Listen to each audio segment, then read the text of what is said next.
باب اول منظر اول مغل اعظم جلال الدین محمد اکبر شہنشاہ ہند کے محل سرا میں موسم بہار کی ایک دوپہر ظہر کی نماز ادا ہوئے 1.5 گھنٹے کے قریب وقت ہو چکا ہے۔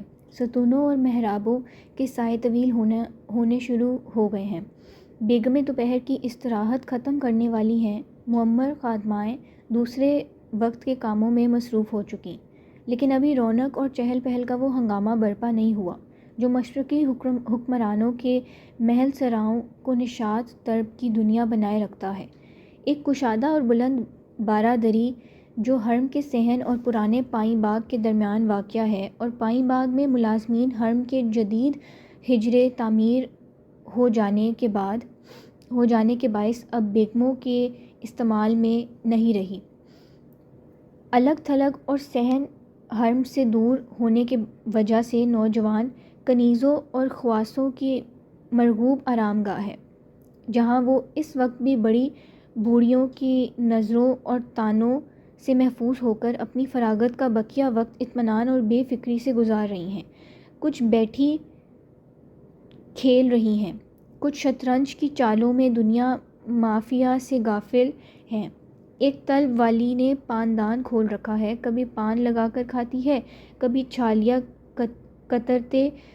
کترتے آرسی میں مسی کی دھڑی کا معائنہ کر لیتی ہے، جنہیں بیگموں سے سلیقے اور سگھڑاپے کی داد ملتی ہے۔ ان میں سے کوئی اپنی شہرت برقرار رکھنے کی فکر میں سرگرم ہوا رہی ہے، کوئی پرانے دوپٹے کو نئے سرے سے رنگوا کر اس پر لچار ٹانک رہی ہے، جنہیں ملازمانہ زندگی کے سرد و گرم اور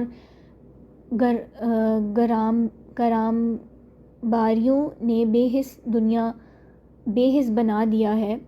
اس کے نزدیک فراغت کا بہترین نیند ہے، لیکن اس مقام کے خلوت کا پورا فائدہ زعفران اور ستارہ اٹھا رہی ہیں۔ چنچل اور منہ پھٹ لڑکیاں ہیں، گانا بجانے کی شوقین، لیکن موسیقی سے زیادہ موسیقی دانوں کے نرت اور چہرے کی کیفیات ادا کرنے سے دلچسپی ہے۔ اس وقت سب بندھنوں سے آزاد ہو کر ستار کے ساتھ گا رہی ہیں، اور پھیپھڑوں کا زور گیت کی نسبت تحسین باہمی میں زیادہ صرف کر رہی ہیں۔ دوسری جانب دلارام، مریدوار اور عنبر ایک کونے میں بیٹھی راز دارانہ انداز میں سرگوشیاں کر رہی ہیں۔ دلارام پیڑھی پر بیٹھی اپنے پختہ حسن کے اعتبار سے نہ صرف ہم عضووں میں بلکہ تمام محفل میں نمایاں نظر آ رہی ہیں۔ لمبی آنکھ، اونچی اور پتلی ناک اور واضح تھوڑی کہہ رہی ہے کہ وہ ان لوگوں میں سے نہیں جنہیں زندگی کی رو اپنی شدت میں ہاتھ پاؤں ڈھیلے چھوڑ دینے پر مجبور کر دیتی ہے، لیکن آنکھوں میں تصورات کا لوچ ظاہر کر رہا ہے کہ بساط سے بڑھ کر سوچ رہی ہے۔ دلارام گفتگو کے دوران میں ایک دو مرتبہ چیں بجیں ہو کر زعفران اور ستارہ کی طرف یوں دیکھتی ہے گویا ان کے شور غل سے پریشان ہے، پر چپ ہو رہتی ہے۔ آخر نہیں رہا جاتا۔ اے ہے توبہ، کیسا گلا پھاڑ پھاڑ کر گا رہی ہیں، کان پڑی آواز نہیں سنائی دیتی؟ مریدوار دلارام کی پہل سے حوصلہ پا کر، دوپہر میں 2 گھڑی کا آرام بھی تو کم بختوں نے حرام کر دیا ہے۔ زعفران، ہم تمہیں کیا کہہ رہے ہیں؟ مریدوار صریحاً گھر کا گھر سر پر اٹھا رکھا ہے، بات کرنی دشوار کر دی ہے، ابھی بیچاری کچھ کہہ رہی ہے نہیں رہی ہیں۔ زعفران، پھر جسے باتیں کرنی ہو کہیں اور جا بیٹھے۔ عنبر، مگر یہ تان سین کی بچی گائیں گی ضرور۔ زعفران ستار پر سے چھیڑنے کو تھی، مگر عنبر کو گالی بھلا کیسے سن لے؟ منہ سنبھال کے بات کر عنبر۔ واہ، بڑی آئی کہیں کی گالیاں دینے والی، تو ہی لگتی ہوگی تان سین کی کوئی ہوتی سوتی۔ دلارام، نہیں مانے گی زعفران، پڑ بکے چلی جا رہی ہے، میں جا کر چھوٹی بیگم سے کہہ دوں گی۔ زعفران، اسے تو منع کس نے کیا ہے؟ 1 بار نہیں 1000 بار۔ ستارہ، مصالحت کے ناصحانہ انداز میں، چلو زعفران، ہمیں جو چلیں باغ میں چل بیٹھتے ہیں۔ زعفران، اتنی مختصر جھڑپ سے دل کا بخار کہاں نکل سکتا ہے؟ اب وہ دن گئے جب کمان چڑھی ہوئی تھی، اب بیگموں سے بات تو کر کے دیکھیں، کوئی منہ بھی نہ لگائے گا۔ دوسری کنیزیں جو اس بحث میں شامل نہیں مگر متوجہ ضرور ہیں، زیر لب تبسم اور اشاروں کنایوں سے زعفران کی جرأت کی داد دیتی ہیں۔ ستارہ، اے ہے زعفران، تم ہی تو جھاڑ کر پیچھے پڑ جایا کرتی ہو۔ ستار زعفران کے ہاتھ سے لے لیتی ہے کہ اسے پھر گانے بجانے کی شغل میں مصروف کر لے۔ زعفران، میں کیوں؟ کسی سے بہت دن ان کی ناز برداریاں کی، اب تو انار کلی کی بہار ہے، ان سے ڈرے میری جوتی۔ دلارام جل کر کھڑی ہو جاتی ہے۔ اچھا ٹھہر تو مردار، جو یہ کتر کتر کرتی جیٹ ہی نہ گدی سے کھینچ لوں تو سہی۔ زعفران، ذرا منہ تو بنوا کر آؤ۔ ستارہ زعفران کو لے جانے کے لیے کھینچتی ہے، عنبر اٹھتے ہوئے چڑیل مردار۔ زعفران یہ منہ چڑھا دیتی ہے۔ ستارہ منہ چڑھاتی کو زبردستی کھینچ لے جاتی ہے۔ دوسری کنیزیں بے مشکل اپنی ہنسی روکتی ہیں۔ دلارام اور عنبر خون کے سے گھونٹ پی کر اپنی جگہ بیٹھ جاتی ہیں۔ اس دوران میں چوسر کھیلنے والی لڑکیوں میں سے ایک کی آواز آتی ہے۔ کیوں، کیسی رہی؟ شطرنج کھیلنے والیوں میں سے ایک کہتی ہے۔ اب چلو، کہاں چلتی ہو؟ دلارام، عنبر اور مریدوار ذرا دیر خاموش رہتی ہیں اور پھر رازدارانہ انداز میں سرگوشیاں شروع کر دیتی ہیں۔ مریدوار، دیکھا میں نہ کہتی تھی، نقشہ ہی بدل گیا۔ عنبر محل کے محل اسی مردار کا کلمہ پڑھ رہا ہے۔ مریدوار، پھر اس میں کسی کا کیا قصور؟ دلارام نے آپ ہی تو اپنے پاؤں پر کلہاڑی ماری ہے۔ عنبر کسی قدر توقف سے، میں کہتی ہوں، یہ تمہیں چھٹی لینے کی سوجھی کیا تھی؟ دلارام، اب مجھے کیا خبر، ذرا سی چھٹی میں رنگ ہی بدل جائے گا۔ مجھے معلوم ہوتا تو بیمار بہن پڑی ایڑیاں رگڑ رگڑ کر دم بھی توڑ دیتی، میں پاس نہ پھٹکتی۔ عنبر، بہن کے پیچھے مفت میں اپنی بنی بنائی بات کھو دی۔ دلارام کچھ دیر متفکر انداز میں سر جھکائے بیٹھی رہتی ہے، مگر سان نہ گمان یہ کایا پلٹ ہوئی تو کیوں کر؟ عنبر، ہوتی کیوں کر، رات کو جشن تھا، نادرا نے میدان جو تم سے خالی دیکھا، خوب بن ٹھن کر جا شامل ہوئی۔ مریدوار، نہیں بھائی، ایمان کی کہوں، نادرا تو الگ تھلگ رہتی ہے، اس کی ماں اس کا بناؤ سنگھار کر کے لے گئی تھی۔ عنبر، وہ ایک ہی بات ہے، بیٹی گئی یا ماں لے گئی، ایک تو کم بخت تھی ہی چاند کا ٹکڑا، سونے پر سہاگا ہوا سنگھار، قیامت بن گئی۔ مریدوار، پھر جو گانا وغیرہ سنایا اور جہاں پناہ سے دو ایک چونچلے کیے۔ عنبر، تو جہاں پناہ تو تم جانو، دل رکھنے کو ہر ایک کی تعریف کر ہی دیتے ہیں۔ کہنے لگے، نادرا تم عین مین انار کی کلی معلوم ہوتی ہو۔ مریدوار، اور اس کے گانے اور حاضر جوابی سے خوش ہو کر اپنا موتیوں کا ہار انعام میں بخشا۔ پھر کیا تھا؟ پل بھر میں تمام محل انار کلی کے نام سے گونج اٹھا۔ کافور، پائیں باغ میں سے عنبر، اے مریدوار، اریو ماں پارا۔ دلارام فکر مندی سے مگر بظاہر بے پرواہ بن کر، صاحب عالم بھی جشن میں موجود تھے۔ عنبر جھوم جھوم کر انار کلی کو داد دے رہے تھے۔ کافور، اے اللہ، کہاں مر گئیں یہ نام مرادیں؟ راحت کھیل سے سر اٹھا کر، سنا نہیں بے کافور پکار رہی ہے۔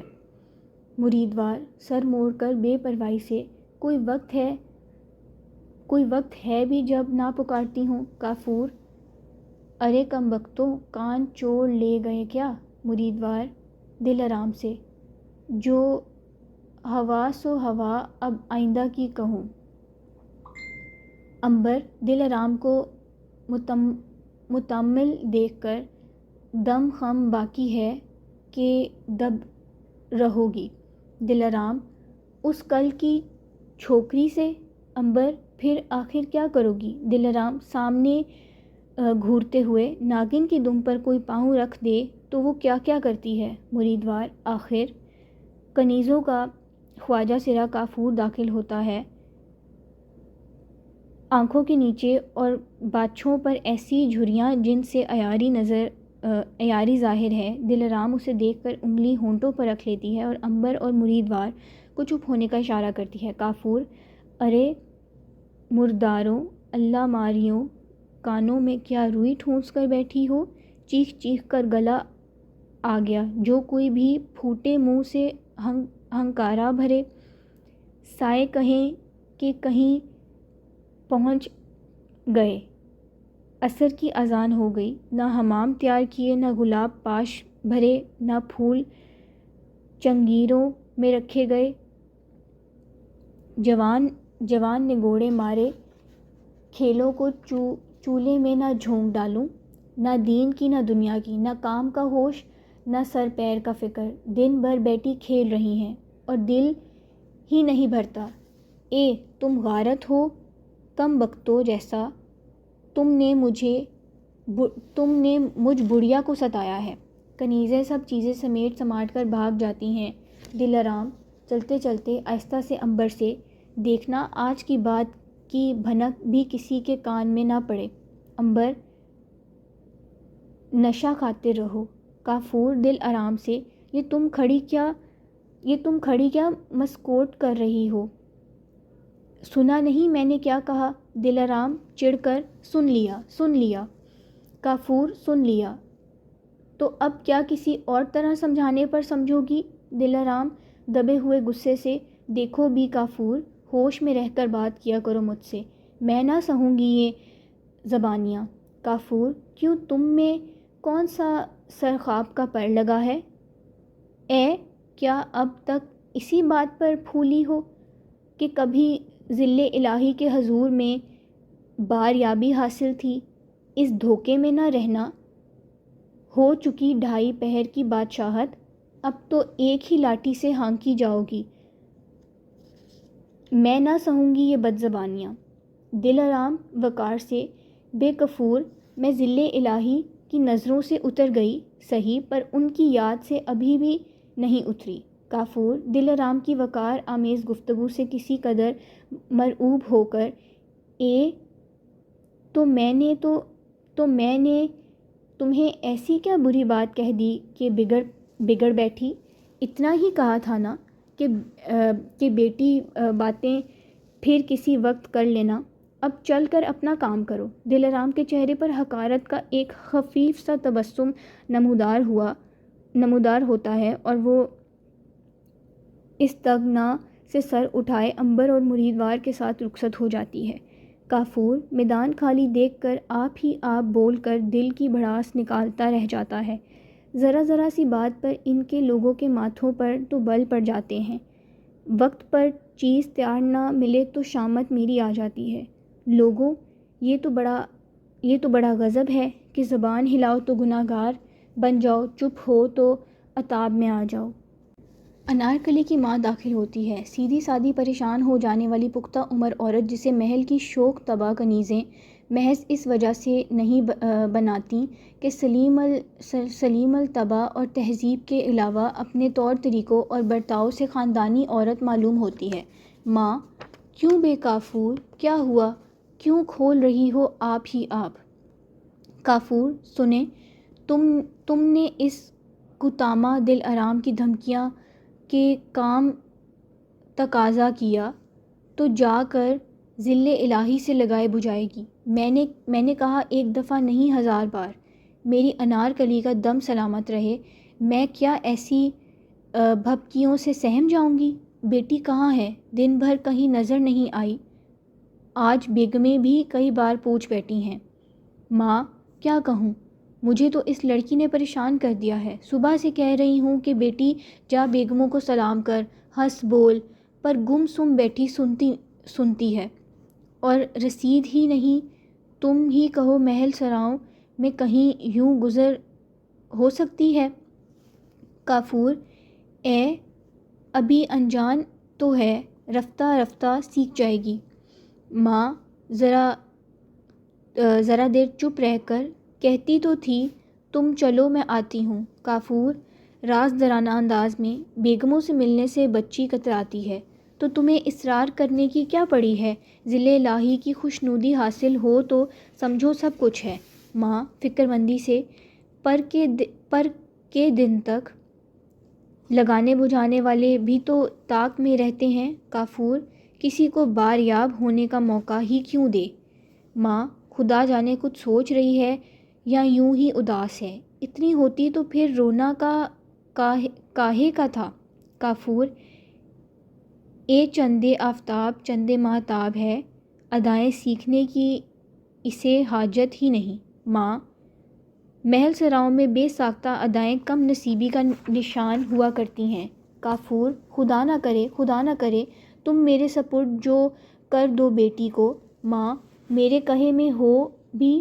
کافور: دنوں میں لگا دوں گی پھر سرگوشی میں، بیگمیں بھی منہ ہی دیکھتی رہ جائیں گی. ماں چونک کر کافور کو دیکھتی ہے اور پھر اندیشہ ناک نظروں سے ادھر ادھر تک کر انگلی ہونٹوں پر رکھ لیتی ہے. کافور: ہاتھ کنگن کو آرسی کیا ہے؟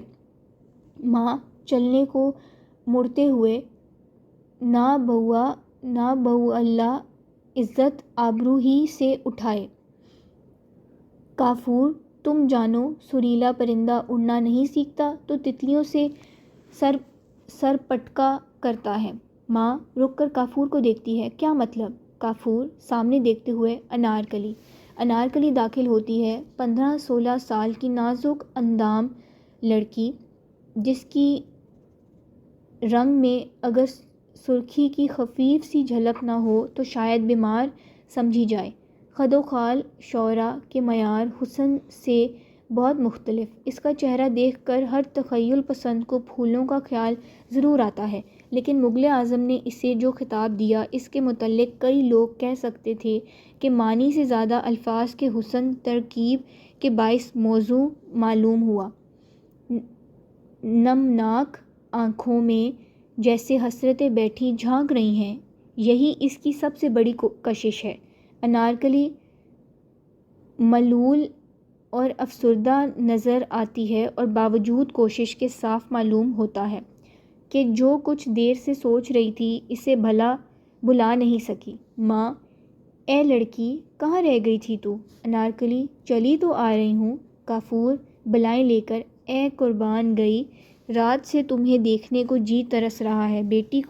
بیٹی کے دیکھوں تو اس چاند سے مکھڑے پر انارکلی کا خطاب بھپتا کیسا ہے.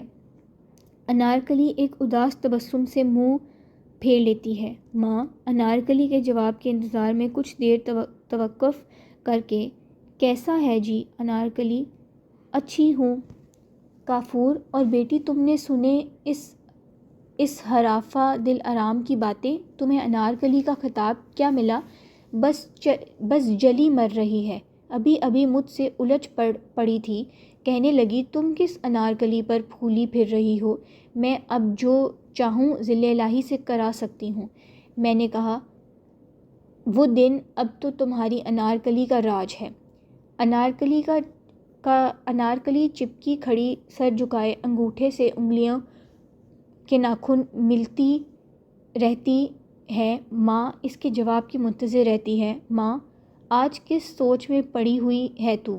انارکلی مسکرانے کی کوشش کرتے ہوئے: کسی سوچ میں بھی نہیں. ماں بگڑ کر: پھر ایسی گم سم کیوں ہے؟ کافور: یوں ہی رات کی تکان ہوگی. جشن بھی تو بڑی دیر تک رہا. رات لو میں چلوں، بڑا کام پڑا ہے.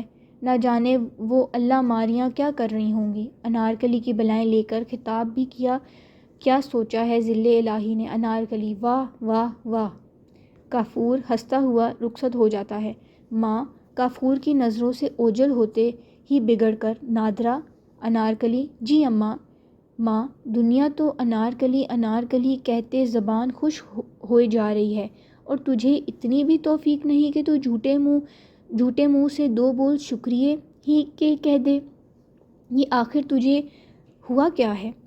انارکلی سر جھکا کر، کچھ بھی نہیں اماں بھی، تم کو تو وہم ہو گیا ہے۔ ماں ہاں آج ہی تو ہوا۔ انارکلی کبھی نہیں بھی ہوتا جی ہنسنے بولنے کو۔ ماں بھلا کوئی بات ہے؟ خوشی کے موقع پر نہ ہنسنا نہ بولنا، گم سم ہو جانا، جو کوئی دیکھے گا 100 نام دھرے گا۔ انارکلی کسی قدر بگڑ کر اب پڑا۔ ماں تو بھائی میں تو یوں تم کو ساتھ لے کر بیگموں کے پاس جاتی نہیں، خود ہی پڑی آتی رہنا، اور نہیں تو اتنی دفعہ کہا بیٹی جی نہیں ہوتا تو دل پر جبر ہی کر کے ذرا ہنس بول لے، دکھاوے کو بندہ کیا کچھ نہیں کرتا، اب تیری سمجھ میں نہ آوے تو جان اور تیرا کام۔ ماں بگڑ کر چلی جاتی ہے۔ انارکلی ملول نظروں سے اسے رخصت ہوتے ہوئے دیکھتی رہتی ہے۔ میری ماں، میں خوش ہونے والا دل کہاں سے لاؤں؟ تمہیں کیسے سمجھاؤں کہ میں کیوں غمگین ہوں؟ ایک کاش میں اپنا دل کسی طرح تمہارے سینے میں رکھ دیتی، پھر دیکھتی تم کیسے کہتی ہو تو انارکلی ہے تو خوش کیوں نہیں ہوتی؟ میں کیسے بتاؤں میں انارکلی ہوں، میں اسی لیے خوش نہیں ہوتی۔ تم نہیں سمجھ سکتی میری اماں، تم نہیں سمجھ سکتی۔ جو کنیز بننے کو پیدا ہوئی ہو پھر وہ خوش کیوں ہو؟ وہ تو محبت میں جل مرنے سے بھی ڈرتی ہے، تو وہ ایک شہزادے کی طرف سے اس ڈر کے مارے نظر بھی نہیں اٹھاتی کہ کہیں اس کی آنکھوں میں محبت نہ دیکھ لیں۔ پھر بتاؤ تو وہ انارکلی ہوئی تو کیا؟ انارکلی پیڑھی پر بیٹھ جاتی ہے اور سر جھکا لیتی ہے۔ سورج محل کے دوسری طرف ڈھل چکا ہے۔ بارہ دری میں سے باغ کے جو سرو دکھائی دیتے ہیں ان کی سبزی سیاہ پڑ چکی ہے۔ ثریا داخل ہوتی ہے۔ 13 سال کی چلتی ہوئی خوش باش اور چنچل لڑکی نقش انارکلی سے زیادہ اچھے ہیں، مگر وہ دلکشی نہیں ہے۔ محل کی سازشوں اور ریشہ دوانیوں کے حالات سن کر بہت سیانی بن چکی ہے، مگر نہ تجربہ کاری اور کم عمری کے باعث سیانے پن کو چھپانے کے انداز ابھی نہیں آئے۔ ثریا تم یہاں ہو بہن نادرا آپا؟ انارکلی کیوں ثریا پیار سے، چلو نا، سب تم کو بار بار پوچھ رہے ہیں۔ انارکلی افسردہ تبسم سے، انارکلی جو ہوئی۔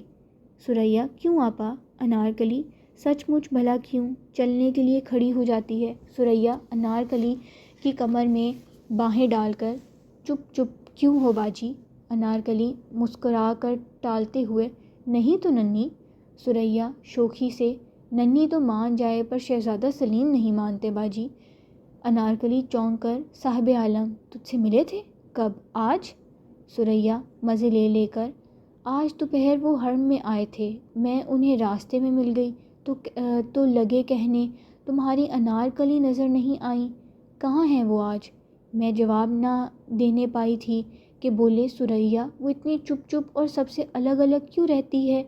یہ عادت ہے ان کی یا ان ہی دنوں ان کی بھی یہ حالت ہو گئی ہے؟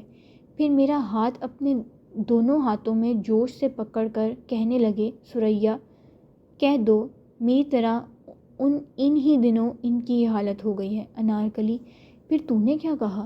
ثریا میں نے کہا آپ کی طرح ان ہی دنوں ان کی یہ حالت ہو گئی ہے۔ انارکلی کھوئی ہوئی چوکی پر بیٹھ جاتی ہے۔ بس یہ سنتے ہی ان کا چہرہ گلابی ہو گیا اور خوشی کے جوش میں انہوں نے میری پیشانی کو چوم لیا۔ انارکلی ثریا کو تکتے ہوئے، چوم لیا تیری پیشانی کو؟ ثریا ہاں، اور پھر ان کی آنکھوں میں آنسو بھر آئے اور وہ جلدی سے باہر چلے گئے۔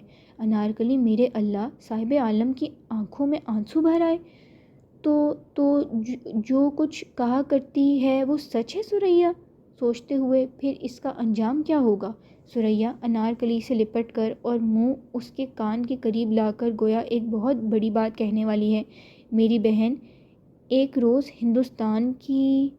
انارکلی ایک لخت ثریا کے منہ پر ہاتھ رکھ کر تن گوش ہو جاتی ہے۔ چپ ثریا چپ، دیکھ سن. دونوں کوئی آواز سننے کے لیے کان لگاتی ہیں. توقف غیر محدود معلوم ہوتا ہے. ثریا: کچھ بھی تو نہیں. انارکلی: ہائے کچھ تھا، میرا دل ڈوبا جاتا ہے. ثریا: میرے کانوں میں کوئی کہہ رہا ہے تو سوختہ اختر ہے نادرا. تو نے مجھے یہ کیا بتا دیا؟ میں نے کیوں تجھ سے یہ پوچھ لیا؟ ثریا: وہ سنو باہر پیڑ پر کیا بول رہا ہے. انارکلی: کاگ. ثریا: اب اس شگون پر تو خوش ہو جاؤ باہیں پھیلا کر میری اچھی آپا. انارکلی ثریا کو گلے لگا کر: میری پیاری ثریا. ثریا کے رخسار چومتے چومتے پیشانی چوم لیتی ہے، پھر ایک لک شرما کر سر جھکا لیتی ہے. ثریا: تاڑ چکی ہے یہ پیشانی چوم کر، تم شرما کیوں گئی آپا؟ اس لیے کہ صاحب عالم نے بھی. انارکلی شرما کر منہ موڑتے ہوئے: میں بھول گئی تھی. ثریا گدگدا کر: کتنے مزے کی بھول ہے. انارکلی جدھر منہ موڑتی ہے ثریا مسکراتی ہوئی شوخی سے ادھر ہی جا کھڑی ہوتی ہے، آخر ہنستی ہوئی بہن سے لپٹ جاتی ہے. انارکلی اور شرما جاتی ہے اور اپنے آپ کو ثریا سے چھڑا کر بھاگ جاتی ہے. ثریا بھی کہکا لگاتی ہوئی پیچھے پیچھے بھاگتی ہے. پردہ.